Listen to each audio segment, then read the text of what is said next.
Hey guys, Dave from Nerdarchy, for nerds by nerds, hanging with all these nerds today, and we are getting one session closer to actually playing the game of Open Legend in the world we're creating together. We're gonna double down on a little bit more of that today. I gave the guys some homework the other day, so we can talk about that a little bit. We definitely have to talk about the Etherna organization a little bit more if that's how we're going to start the game. And I believe there's also been some mixing up of what people are going to actually be playing and their character ideas. I believe Professor Bill actually outsourced some of his character building as well. So with that, we got Nerd Archist Ted, Staff Writer Doug, Staff Writer Megan, Chief and Editor Ty Johnson, and Professor Bill is in the house, another staff writer as well. So, hello everybody out there. Jose, Joe, Kevin, thanks for joining us. Glad you liked the. I'm glad you liked the interview the other night or last night. Oh my God, it's all blurring together at this point. So, with that, who wants to start? You guys, I gave you guys some homework. We can start there, or we can start with any of you guys that made changes to your characters. I guess, well, if nobody is going to take up the reins, I guess I will. So my cities that I were told, one has a prominent kobold ghetto, and the other one was just They don't know what the homework is. Oh, my apologies. We were told to create, since we have 13 cities and we have 5 players, each of us were told to take 2 cities, name them, and give 3 prominent facts about them, or three facts about them, and how many AErther Ball teams come from that particular city as far as professional goes. So my first city was the one that I was told has a prominent kobold ghetto, and the name of this city is called Granglehold. They have one AErther Ball team, the Beasts, which is a logo is a bee that has a scale print on it.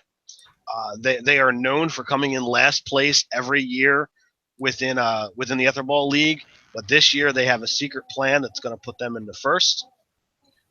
If you have the right amount of money and know where to go, anything can be gotten in Granglehold. And then my third fact is the nobles of this city. It's not a widely known fact, but they experiment on citizens that aren't easily found, or citizens that won't be missed are experimented on with ether magic. My second city is Alarion. The 3 teams that come from here are the Fireballs, the Blazing Dragons, and the Crush.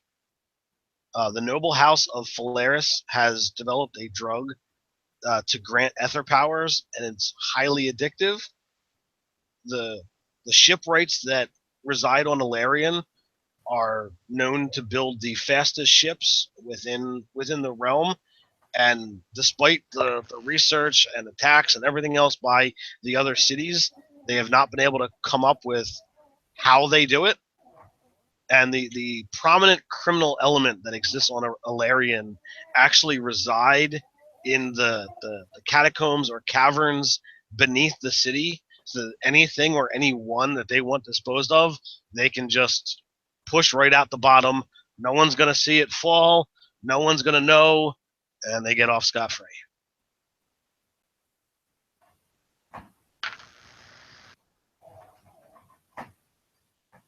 All right, I was muted. All right, go ahead, Doug. Hop in there.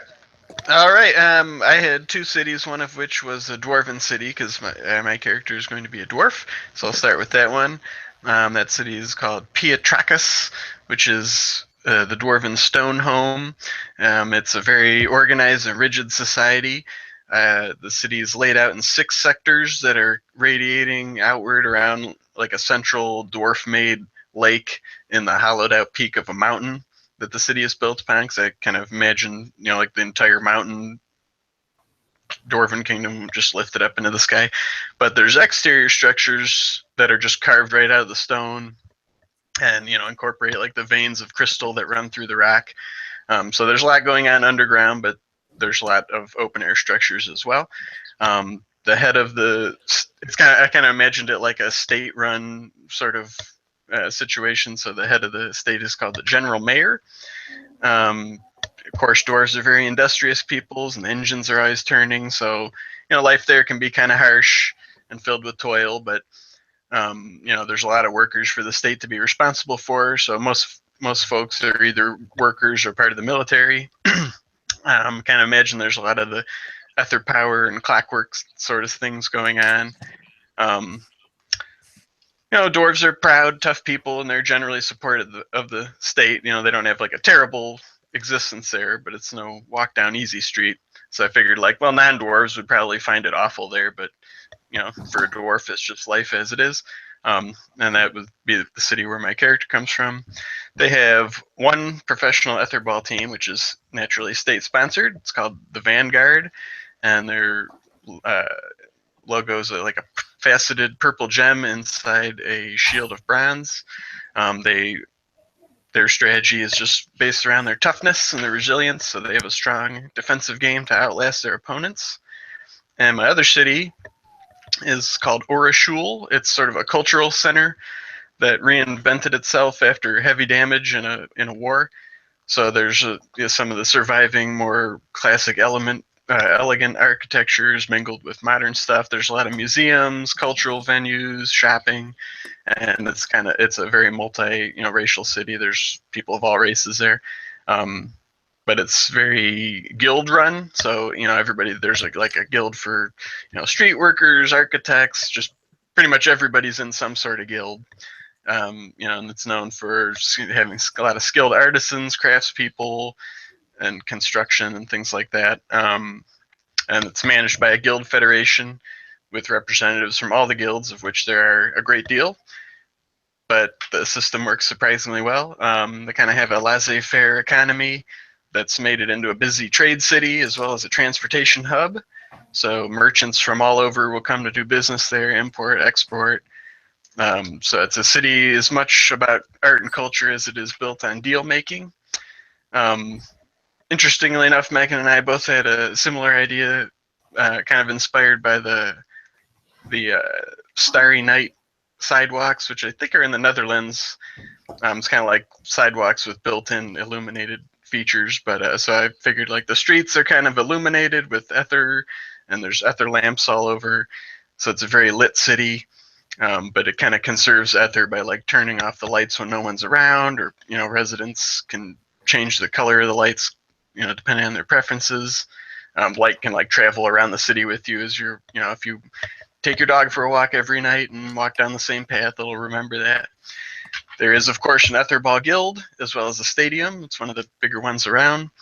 There's training facilities and all sorts of amateur teams, but they have 3 professional teams. There's Dynamo, which is, their symbol's a 2-headed wolf in black and gold. That's the premier team that just eat, sleep, and breathe Aether Ball. They dedicate their lives to the sport. Becoming a member of the club is a dream for many Aether Ball players. There's the Triple Stars. Their symbol's 3 8-pointed white stars on a dark blue field, and they specialize in speed and aggression. And they're focused on high-scoring blitzers. And the Talons symbol is a gray rock on a disc of maroon, and they have a powerful midfield game. So there's a couple things I want to add to that. Okay. One is I feel like there is no surface of the Dwarven city that has not been carved upon yet or improved upon, just because it's been there so long and dwarves do what dwarves do. Sure. And I almost want, dwarves are always portrayed as having a Scottish accent, but I almost feel like those dwarves should have a Russian accent. That's exactly what I was thinking too, comrade. Yeah, so I think that would be awesome. Go ahead, Megan. Oh, okay. All right, so I'm playing an elf, so I was tasked with building the Elven city. And as Doug said, we had similar ideas for lights built into the ground, and I believe that we decided that it was a shared technology that they had collaborated in developing. But Falkress is the name of the Elven city. It is the home of a prestigious university, my character's alma mater, which is famous for housing some of the most brilliant minds of the age and infamous for the cutthroat rivalries between them. They make it a point to hide the more tarnished parts of the city from the other cities from the outside. So the slums are like kind of forced inward toward the core of the city. But the inner city actually like has its own little culture going on, and it's vibrant and full of life. And the residents of it, like that don't live in the more gentrified areas, are very tight knit with one another.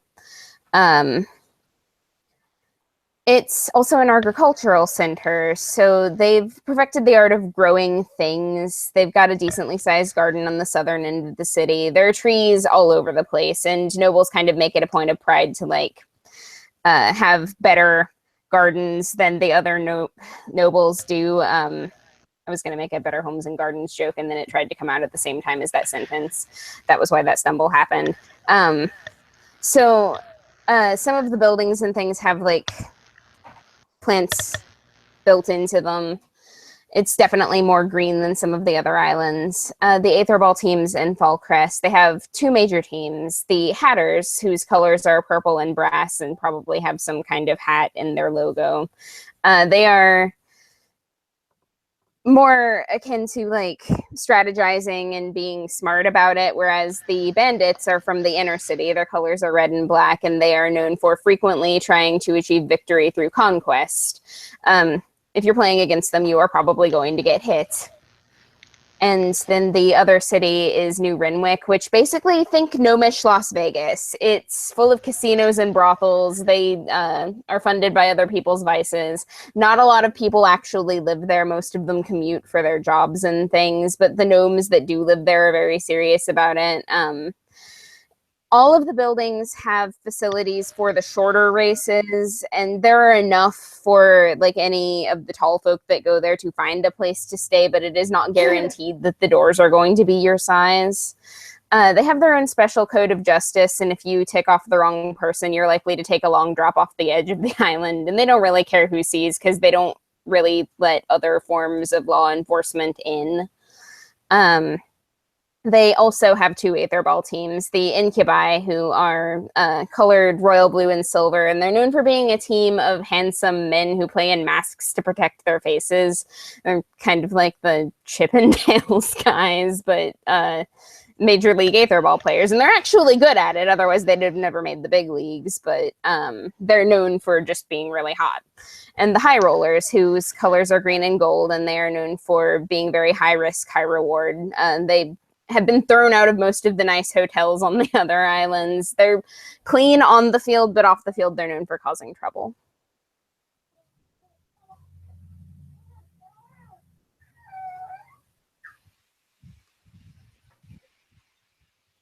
I think your mic's muted. All right, there we go. I'm talking to myself. Me and Megan actually had a couple conversations about AErther Ball and a little bit more how it works, and we fleshed it out. And I'm also going to kick that to you guys in the chat and see what you guys think about it, if you're digging the idea of incorporating sports kind of as like the background that that's going to be in the game. Like I might do like sports updates at the beginning or the end of the game sessions. You know, political events are going to happen around this sport. It's going to be kind of a big deal, but it's not really going to be what the game's about. But I did go and create the sport and like flush out some of the rules and kind of how it works enough to talk about it in game anyway. Why do I see imagine either an article or maybe even a PDF of AErther Ball rules sometime in the future? I feel like it should happen. So AErther Ball is full contact basketball meets ice skating on a magical effects-ridden obstacle course in a nutshell. Yeah, the field is probably actually a giant sphere.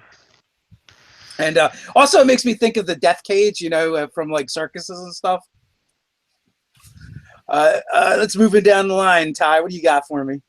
Okay, well, I came up with two cities also, and since my character is basically a jerk, I tasked myself with coming up with where he's from. And he is from a city called Theophilus. It is, well, when I describe it, keep in mind I'm describing it from probably a local citizen's point of view. But it is the Holy of Holies. It is the holiest city there is. The rest of the cities are filled with scum to be nice. Especially in the non-human races, you know, we figure here in Theophilus that they must have done something wrong to make the gods mad to curse them to look like that. You know, otherwise they would all look like good humans, just like we do. However, in Theophilus, the other races are tolerated as long as they have a certain pass to be in the city, and you know, there's an approval that has to be given, and they have to have a set reason, a viable set reason for being there. Like they have to bring something, talent or skill or some kind of thing to Theophilus. You know, we're not going to have a bunch of slums filled with kobolds laying around, not working all day, drawing off the government. You know, that's not going to happen here. Also, magic is bad. Ether is bad. We tolerate it to a certain extent because, you know, we have to, but ultimately we've got to put all this behind us. Men were weak and decided to, you know, they were drawn into using magic because they're greedy and they're lazy and they're selfish, but we've got to put all that behind us, and we've got to eventually go back to the surface world, whatever's going on down there. And maybe that will lead to an end time scenario in some people's minds of sooner or later we've got to go back to the homeland, kind of to speak. Now, there is an AErther Ball team. There's one team. It's a professional team, and its name is The Pure. And The Pure is... It's kind of treated like college basketball. They're, you know, they show up for the crowd, they do their thing, but they don't really get a lot of perks. These are not like pro-level baseball players getting $100 million contracts or anything. These are guys who get to do all the work and don't get a lot of perks. So it's kind of like college-level sports almost. However, they're tolerated because, you know, the general populace loves AErther Ball, so you know you got to throw a dog a bone every now and then, and let them have what they want. But yes, Theophilus is a very Puritan-esque city. However, it does have something called indulgences. Basically, if you go out and do something bad, like a sin against the gods, you go to your local priest or cleric or whatever, and you pay some money, and your sins are wiped away, and you're good. And as I've mentioned elsewhere online, even if you do something really, really, really bad, like say murder, if you're rich, you can probably pay somebody enough to get away with it. But you've got to be really rich to do something like that. Now on to my other city, which is I've named Pergamentum. And initially my idea for Pergamentum was the central part of the city is very old. And for those who might be familiar with it, it's kind of like the Necropolis Letharge from Neil Gaiman's Sandman graphic novels.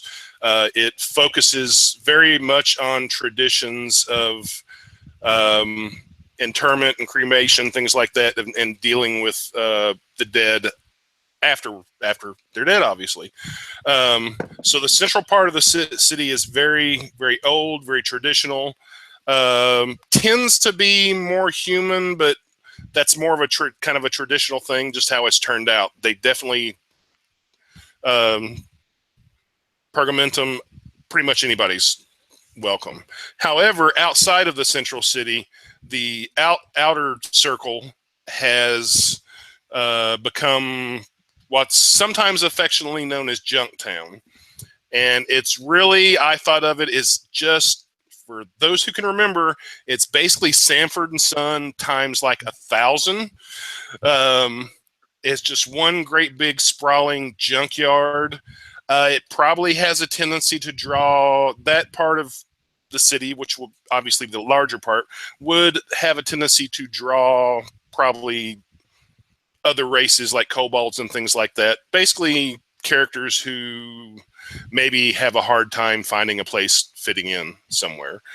And other cities contract, they've got all this garbage and stuff. Where do we put it? Well, we could dump it over the side, but that may not be right. So they contract with Junk Town or with Pergamentum to basically ether ships or sleds or however Dave does it. This is where everybody sends all their junk to get rid of it. And certain races will like that. Probably some of the kobolds and maybe some of the gnomes especially, maybe even some dwarves. It's like, oh, we get all this free junk. Well, let's go through it and see what's there. What can we make out of it? What can we do with it? And as I've mentioned before, not everybody on Pergamentum is on the up and up. So some of that junk that gets delivered, it might accidentally fall over the side from time to time. And maybe even some of the less scrupulous morticians, you deliver their family members to them, and they're kind of like, I got my money. I don't feel like dealing with this. Grandma goes over the side too, As rough as that is, and let's just hope nobody ever finds that out. So that's my stuff in a nutshell. Nice. That's awesome. There's so much there to delve into. I'm very excited to use some of that. And the one thing with the junk town, it's like one man's trash is another man's treasure. Just keeps like circulating through my brain. Yeah. Well, when I read that one, I was thinking that was where my kobold probably was. Working with that trash, and he probably took some pieces and finagled with some of the broken mechanical parts, and that's that's where his supervisor or master or whatever we're deciding on kind of saw that, oh, he's actually got a working brain and he's not just a grunt. So he kind of got manipulated that way. I also thought it could be, I'm sure Dave's got plenty of ideas, but another thing I liked about it is I thought, oh, there's all kinds of adventure possibilities here, because what if a real treasure accidentally got sent here sometime? Right. Then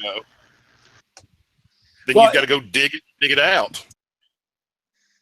That's basically what I'm hearing from all of you guys. All of you guys are giving me stuff to use and work with that is going to definitely pop up throughout the game. So, all right, that brings us to the professor. Hey guys. First off, multiple apologies here. I'm exhausted. I don't sleep anymore. Running Comic Book University. Yes, that's me in the chat. And I'm noticing that the intern Kyle isn't here. What the hell? I know. He's fired. I'm gonna give I guess so. No water this week. So anyway, also I was also tasked with doing 2 cities. I had ideas in my head throughout the course of the week. It was just the idea of getting time to write them down. I'm a bad boy. I wrote down one. I didn't do another one. So I was in charge of doing the Cobalt town, but also you made me a part-time player. All right. So expect part-time work. I'm only here to fill in. I was actually thinking, as long as if you're down, I'm just boosting you to a full-time player anyway.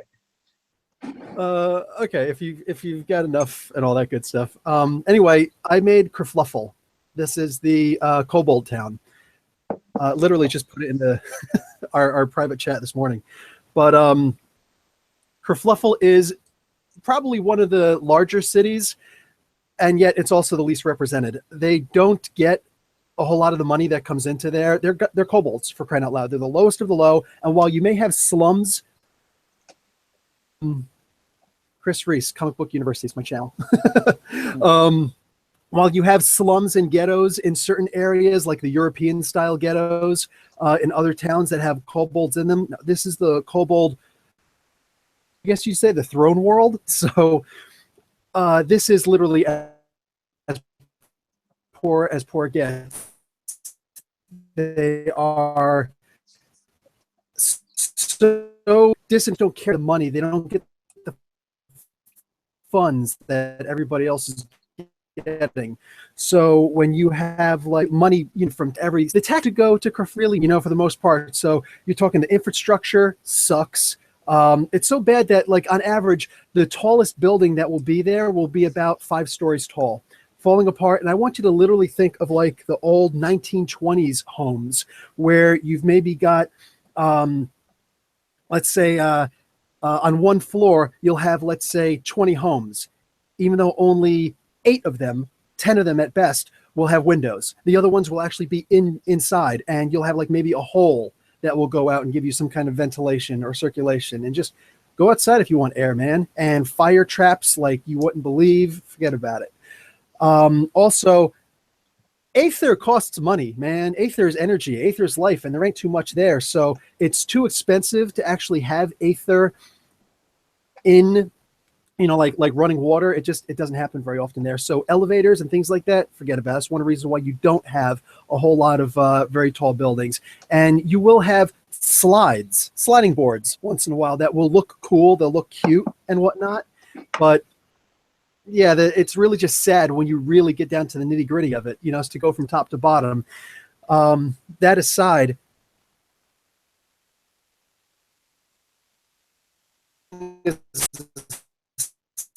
slum. As many liquor stores as there are churches in these neighborhoods. That's the most hope that you're going to church in every single. Hey, Bill, can you crank down your bandwidth a little bit because you're kind of cutting in and out? In some way, to everyone is all going all the way up. Let me drop this down to very low. Okay. There we go. Thank you. No, but of course. And let's see. So, yeah, lots of bad there. Also, the Aether that does come in, it's poisoned. I want you to think like Flint, Michigan, and they found out that there are 25 cities in the States right now that are worse than Flint, Michigan right now as far as their water supply. Think that's pretty much all, for the most part, of Kerfluffle. You got poisoned Aether. Do what you will with that, Dave. Like, I'm not, I'm just ideas and nothing but. Not everything is bad in Kerfluffle. You'll have emissaries. All right, so you'll have this area that I call the Golden Towers. All right, or the Ivory Towers, where you'll actually have really cool areas that are just beautiful for the most part, and they just don't seem to belong. They're almost like an eyesore for the rest of everything there. So you'll have the diplomats and the leaders there. That's where all the money goes, and doesn't seem to trickle down to the rest of everybody there. I'm a fellow Cobalt, so to the rest of us, and they're well-to-do, a little bit too well-to-do, and of course they've got security. So you've got that sort of wall, that's built around them. You stay on that side. We're on this side, and we'll accept you if you've got here so no representation. You'll also have individual emissaries from the different cities out there, but for the most part there's no reason to be there, and it's kind of considered an insult. It's like, oh yeah, I'm gonna make you an emissary to Kerfluffle. Like, wow, man, why don't you spit in my face and piss in my cornflakes in the meantime? So they're usually never filled, the emissaries, and they're on the outposts enough that sometimes you may have vagrants who go in there, and they've got to be cleaned out once in a while of the vermin, which, go figure, is what the local populace is called. So and a huge thing, and I want you to actually think back to biblical, the Gospels, you will have tax collectors, and those tax collectors are of the own races, the Cobalts themselves, because it's a dangerous thing to go and ask ridiculously poor people to pay taxes, yet it's got to be done, right? That you got to, pay your fair share of nothing. So since it's such a dangerous task, you send in other Cobalts to do this. So you think of like Herod, King Herod in the Bible, man. You got these people who are kind of given a status above their normal status. Oh, they're nowhere near regular people and common citizens of the other cities, but you're like the slug on top of the rose as opposed to in the mud itself. So Kyle's here. So you'll have the tax collectors, and that's like, you're a traitor to your people, but some people might want to go for that, and it's almost like a mafioso kind of thing. I'm Italian, I can say that. And last, conscription. A huge thing amongst the poor and the destitute and all those other things. They're on the Statue of Liberty's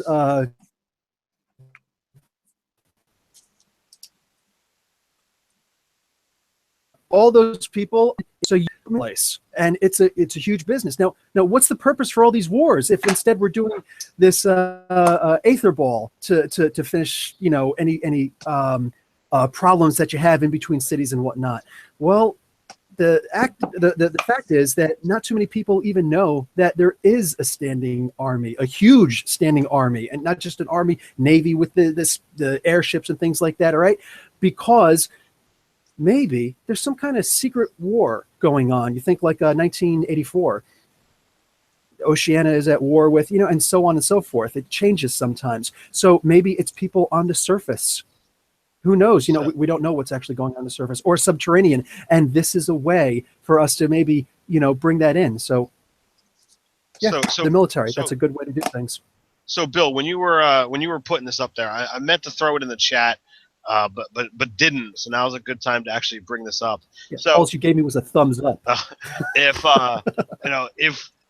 typically in other worlds, kobolds breed like rats, and perhaps a source of income for this particular city would be to use these conscripts to sell them to the other cities that might have an interest for menial jobs, surface exploration, or literally grunt work to go fight whoever else that needs fighting, and that could possibly be like their only real source of income from other cities.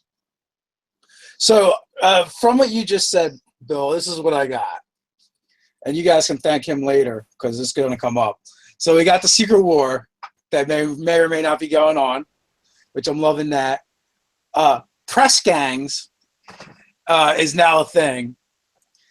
So the poorest citizens in every city has to actually watch out for this, or they get drafted, they get conscripted. Or cleaners. They'll get people. They used to get people from Kenya before that was suddenly banned to come in and be housekeepers, and just like and nannies. That was a huge thing over there. Poison's from over there, and he could tell you about that in the chat. But so another way would be, selling your labor, sending people to other cities. Yeah, absolutely. Also, I'm also seeing kobold tax collectors in every city. Like nobody wants the job, but the kobolds see that as a prestigious position. So they'll do it. They think they're being honored, but really they're kind of the butt of the joke, and they're giving the worst jobs. Tainted Ether, that is now a thing. And it's not what you think it is. So I'm cool, man. So I think we're gonna have some fun with that stuff. Hey guys, we're about halfway through right now, maybe a little bit better. So we might as well start off with that roll call. You guys can let me know where you're from. I know last night there was some griping because I never did a roll call, but I knew I was only going to get David for a short amount of time, and I didn't want to waste it on the roll call, and I wanted to give him the full amount. So NBA hoops, yeah, like it's more like NBA hoops combined with Blood Ball. Is kind of my idea. And while you guys are starting the roll call, so think of the playing field for AErther Ball as being this giant sphere cut into half from top to bottom. On either end of the sphere, there's a scoring ring, and the objective is to get the ball through that. Well, certain players are only allowed on the bottom half, and others are only allowed on the top half. And they have these special shoes that are made out of these ether struts, so they ice skate essentially through the air around, or kind of like fly. And then, think of if you've ever seen a lava lamp, right? And you have all the you have the oil spots floating through it. Well, you have the same thing happening inside of the playing field for AErther Ball, and that's called the swirl, and you can only see the swirl with special goggles. Now, some people are kind of sensitive to it, to Ether, and they can kind of feel it, but they can't see it. That would be very rare. It would take an Ether mage or special equipment. And there's only one guy on the field that has that special equipment. And those spots floating around, they have dead, heavy, and light qualities. Light is there's less Ether, heavy is there's more Ether, and dead is there's no Ether. And all these effects are going to affect you different if you happen to go through them. And it's the job of the seer, the guy that can actually see them, to tell the pusher, the guy that has the ability to actually manipulate that stuff and move those spots around on the field to make for interesting things. Or, the players can actually, randomly end up going into them. Players that are sensitive to it can feel it. So like they know, like they might know to check another player into it. And also like the sphere itself is almost like it's opaque. So you can see into it and you can kind of see out of it, but the ball won't pass through it. So when the ball hits the wall, it either will stop and stick to it. It might ricochet off in a random direction, gaining velocity, or it just might bounce normally, depending on what kind of aspect the sphere has on the wall right at that particular time. Now going into the chat for our roll call. What you've got? Okay, so I saw Tampa, I saw Jersey. Okay, Comic Book University. Yeah, you're a funny guy. He's like, I'm from Wakanda. For some reason, I don't think so. For some reason. Michigan, Orange County, Iowa, Washington, Baltimore, Oxford, Ohio, Jacksonville, Utah, Philly, New Hampshire. We got no. Oh no, it ended. Wow, that was the fastest roll call ever. So with that, like I said, some people did bring up the concern that there might be too much on the AErther Ball, and I think we were like this close to actually playing a team of AErther Ball players. But I think it's going to be fun. I think it's going to be just an interesting backdrop thing that you guys are going to get to experience in the game. Alabama, West Coast, you got California, Kuwait. Session 0. No, Session 0 is what we're doing. But, and it's going to be one of the many features. And that's also why I wanted you guys to give me a little bit about different cities where we're probably not starting in any of those cities. It's going to be the ones I make up. But I wanted to get, some more flavor into the world. I want to have that stuff highlight and come up. Maybe every once in a while, our adventures will take us to one of those places, or some of these concepts that the players are introducing are going to come back in. Hey, Netherlands. And this is the most world building that I've ever done with a group of players.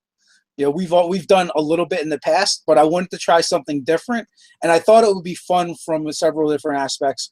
One being because we're running this game online, and I thought it'd be great for you guys in the chat to get involved, throw out some ideas, as well as for the players to get some buy-in. Plus, we're playing a different kind of game than I think most of us normally play. A lot of us play kind of like fantasy, D&D style games. But this time, because we're going in a different direction, and I really did let the Patrons kind of pick that direction, I also wanted my players to give me some feedback, because I want to make sure you guys are playing in a game that you're excited to play in, and then it's going to be fun for you guys as well. So this is a way for me as the GM to go, okay, now you guys put in some stuff that you want to see in the game.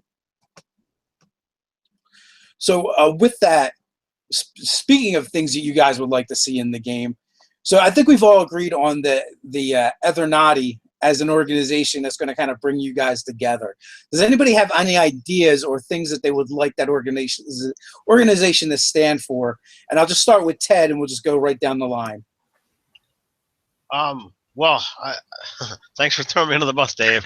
I think it could possibly be an organization that's looking to, that's tired of the resource struggle and wants to either repopulate the earth or move the cities back to the ground. Okay. It's definitely an idea. Where do you want to go, Doug? I like the idea, tying in with kind of a conspiracy Illuminati thing that like maybe it's actually a dwindling resource, or they think it is. So they're kind of investigating that, and that could kind of tie in with that poisoned ether too, maybe something like that, where it's like, well, there's we can't depend our entire civilization on this society, so we need little teams to investigate aspects of it. So, like kind of like they've kind of claimed the role as keepers of the world. Yeah, more or less. Maybe They're not. NATO. Well, I don't know. I kind of see it more like a covert type of thing. Like, not everybody's heard of it, but it's like, well, there's a lot of conspiracies out there and theories about the Ether and Sure. as a resource, and they kind of put teams together to look into those things. So, Doug, are you saying that they believe that the Ether is a limited resource and we're going to run out, and if we run out, our cities won't float anymore?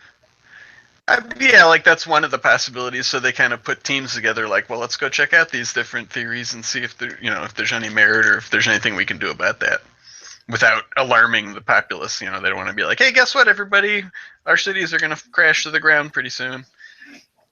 So it's like, they might, so we better put little teams together to check these things out. All right, Megan. All right. So before there was Ether, there was regular magic, right? So I'm thinking artifact retrieval. Like, find old stuff that they used before this was a thing. See what's going on with those things. Like, if you can pick something like that up, it's a really big deal, and it gives, like, our secret society an edge over other people. Other secret societies. Artifact retrieval seems pretty cool. Actually, before even Doug started talking, I was thinking something kind of along the lines of what he was saying. And then, Dave, you mentioned NATO, and that I was thinking sort of a group not necessarily with one set purpose, kind of an all of the above. They could do all these things we're talking about. And I know we don't want to get too superhero-y, but I was thinking sort of like a Justice League type group that maybe its members are specifically sent from each city, sends 1 or 2 or 3 or however many. The organization could be bigger than just us player characters, potentially, but it wouldn't want to be too big either. You wouldn't want an army.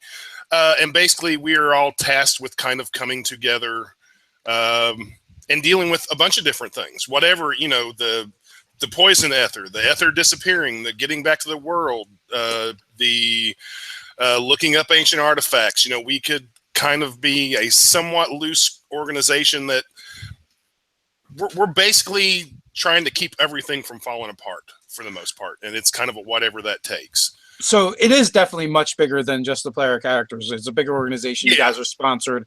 And basically from what you said, I wrote down Savior's Complex. Possibly. And so, because also go ahead. I was also thinking if each city, there could possibly be like official and unofficial members. Like each city could send 1 or 2 heroes, for lack of a better word.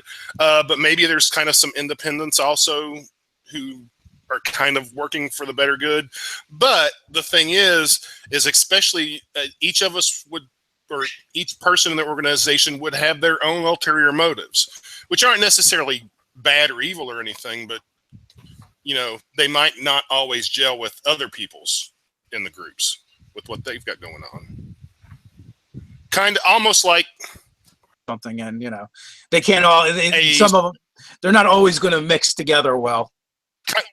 Kind of a mix of the Justice League, the UN, and like I don't know, maybe an anti-terrorism group like Rainbow Six or something like that from Tom Clancy. Just kind of a mix of everything. It's sort of what I was thinking, though that may be too broad, possibly. That's fine. Like I'm definitely going to tear into like a larger organization, and there will be sects, there will be rivalries, and that's SECT. Or maybe I keep saying Justice League, but maybe a better analogy would be something kind of like Men in Black, or something kind of like that. That would definitely work. So yeah, I definitely have some ideas with that. What do you got for me, Bill? Dismute. Okay, first off, before Ty was even talking, I was already thinking of a superhero thing. Ty gets it. All right, so here's what I was When aren't thinking. you thinking of a superhero thing? I'm always thinking of a superhero thing. It's like in your job description there. But anyway, I was thinking that, yeah, they honestly could be a force for good, like genuinely, like, you know, Ty was saying and whatnot, that, you know, they always seem like they're a bad thing. I'm thinking like the Jesuits, you know, saying everybody's got like these bad ideas of the Jesuits out there, but all they are is an educational group, for crying out loud. Or are they? But on top of that, you got like the original, the Poor Knights of Christ, who eventually became what we know today of the Freemasons, or were they, or not? Who knows? But like that's the whole conspiracy theory of it, for just one purpose, and then maybe through betrayal. What was that? King Francis II? Anyone, whoever it was who betrayed them from in France. Like that was a horrible thing. Where now they've got this bad reputation that they're all blasphemers and things like that. But when you think about, you know, like Freemason sort of ideas, it brings me to the idea of ley lines, which would, if anybody in the chat or anybody here, whatever, doesn't know, ley lines are where the sources of magic are supposed to be in the world, that there are certain lines of great magical power all over the place on the surface.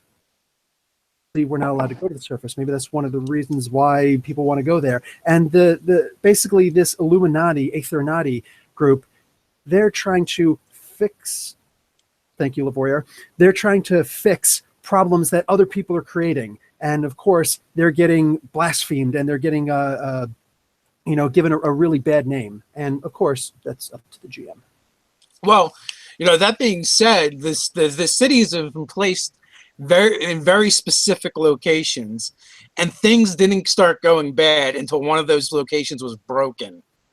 So there could very well be something to what you just said. And thus the poisoned aether. Yeah, see, that's what I'm talking about. You look like you wanted to say something, Doug. What you got? Yeah, as I say, I'm kind of imagining it just like all of these things are true, you know. I mean, it could be like a big, huge organization, but there's all kind of little cells, and you know, so like our party would be just one of those cells. So it's like you might not even know who else is in the organization, or barely ever see them. You could interact with people, and they wouldn't know you're in the group. You wouldn't know they could all have different goals. So maybe like all of those things are true. Yeah, and actually, that's what I was thinking as well. You know, if you go with the analogy of the Justice League, you know, but Aquaman, Superman, and Batman would all have ways that they felt things should be done, and their priorities would be different as well, and they have unique perspectives. You know, Batman being from basically closer to the common people, even though he's going there, where you have Superman, who's a godlike alien, and then you have Aquaman, that's literally from beneath the seas. So they would all have very, very different priorities and perspectives. So I see this organization as being that as well, and it probably has branches in all of the cities, even the cities that tend to be more elitist and xenophobic. You know, like the dwarves probably have their own sect where there is no one but dwarves in it, but they still would meet with the other sects where when they have a council of you know, all these different sects to discuss the wider problems. And I see this being like a huge fight that they have annually, or however else it happens, because they have a hard time agreeing what the real problem is. And the only difference is that is probably true up until about 10 years ago, when a unifying force has arisen to make them go, oh, wait a minute, actually, we can actually agree on something now. A dead city has just returned. So it's kind of where I'm thinking. I definitely want to. If you guys are going to go with the Etherna, I'm probably going to delve into that. We're definitely going to probably do some things with the surface and some of these other things. But right now, I think they're going to probably want to address or figure out the most pressing matter, and that is the return of the dead city, the fact that this tainted, corrupted Ether's been forming over the past decade or so, and there might be some other signs as well that that they're kind of like they're kind of pointing at. I definitely see there's going to be at least a couple mad conspiracists in there that now they're starting to seem not quite as mad as they did before. I definitely feel like I need a question-like figure somewheres in here. And I don't know how many of you actually get that reference, but I know Professor Vowell. there might not be enough yarn, is all I'm saying. And push pins. But yeah, we definitely got some stuff to work with. Doug, have you nailed down a character yet? Yeah, I'm going with the female dwarf, who's kind of, I'm just playing up the whole dwarf toughness thing, and she's got like a really bold personality. Okay, cool. So Lavoyer says Rorschach Light. I don't know. I mean, like my exposure to the question is from Justice League Unlimited, and that didn't seem very Rorschach-like to me. It wasn't as violent, but definitely is crazy. What do you think, Bill? Yeah, for the most part, all of them were just like the hardcore conspiracy theorists who would have the yarn going to different pictures and things like that. And it literally is just, yeah. Listen, all the versions of the question also. I don't know if Rorschach ever connected any of that to the Girl Scouts of America, but the question did. Pure genius. I've been saying it for years. Ty, what did you nail down for your character? So I think we pulled back from at first he was kind of knightly. Yes, he still will be, but not in the medieval traditional sense. For those who are familiar with the reference, I was thinking more Puritan, like a Solomon Kane type character, at least outwardly appearances. Instead of heavy armor and a long sword, he would basically be like a saber and a handgun. And probably would not wear any kind of heavy armor. He might have some padded vest or something like that, maybe. So real quick for Le Voyeur. Oh, the Thin Mints. And my character would definitely be one who, if he doesn't believe in all the conspiracy theories, he at least wants to look into them, not trusting anything or anyone to a certain extent. But he's somewhat anti-magic, definitely just sort of a hand-to-hand and handgun combatant. One of the things I was looking for and did not see in the Open Legend rules is I was looking for something like a dampening or almost like an anti-magic. I mean, I kind of sort of put together a few little things maybe, but something that kind of like either would be around him or he could use to nullify magic in his immediate area or something like that. And I didn't really find anything exactly like that. So for his boons, I gave him restoration and heal and detection. This guy, we can rework that a little bit. We can look at it, and we might, if we have to make the boon, we can do that, or maybe make a feat. We can do that, or we can look at the extraordinary. It probably falls under one of the extraordinary abilities. What you want to do, it's just a matter of adding the right descriptor to it. Yeah, and that's what we're using it for. Okay, and I wouldn't necessarily have to go that way. It even occurred to me that this guy's kind of anti-Ether, because that's the city he comes from. But I was thinking it's also a possibility that maybe with some of his abilities, he uses Ether and doesn't even realize it or doesn't even know about it. Well, that's definitely a possibility. That he thinks, oh, this is just my training or whatever, So I feel like there's a substance, maybe a metal or something, that actually has the ability to nullify Ether, but it's super rare. And it can only be created under certain circumstances, and you probably don't encounter naturally. What if it can only be found on the surface world?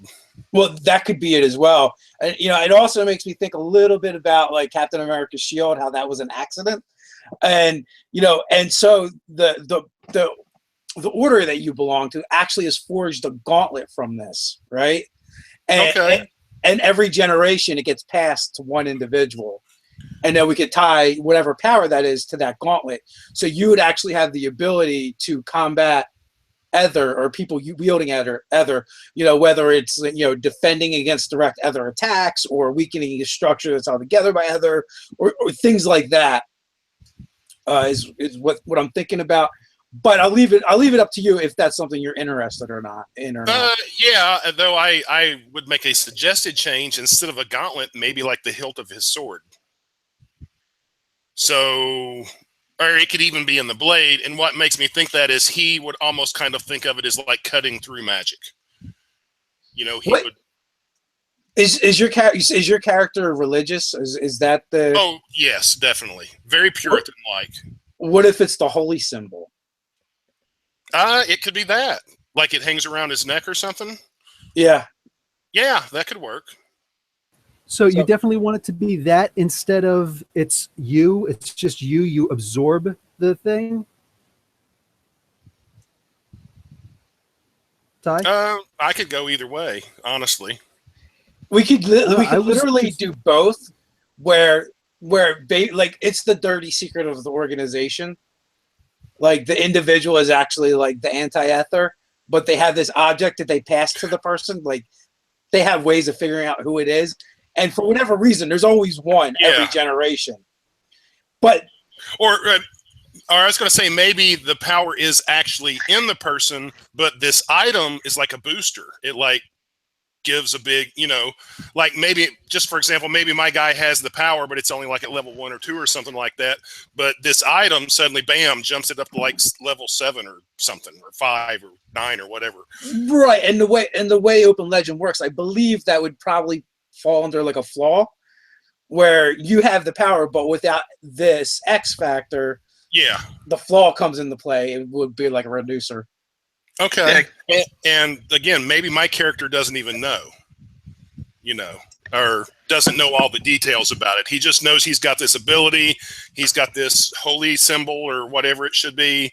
And again, it could be Ether involved and he doesn't know that or doesn't believe it, I kind of like that it's like a secret of the organization that even the person that has it doesn't know. Yeah. And only like a very select few actually know about this, because if it were to get out, or maybe it's so old that there's not even a select few that knows. Maybe nobody really knows that it uses. I mean, possibly. Or there could be one guy, like, I don't know, a pope figure or something, maybe. That's kind of what I was thinking, but we can flesh that out. Okay. So yeah, that definitely makes it for an interesting factor, and it also gives your character kind of like this uniqueness in the world of Ether. Of not only does he not like it, but he is the living embodiment of the anti-Ether, and maybe like he doesn't even have a choice in his opinions because of this. That could be. Yeah, very much.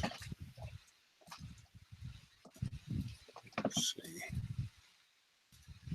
I'm just looking at the chat a little bit.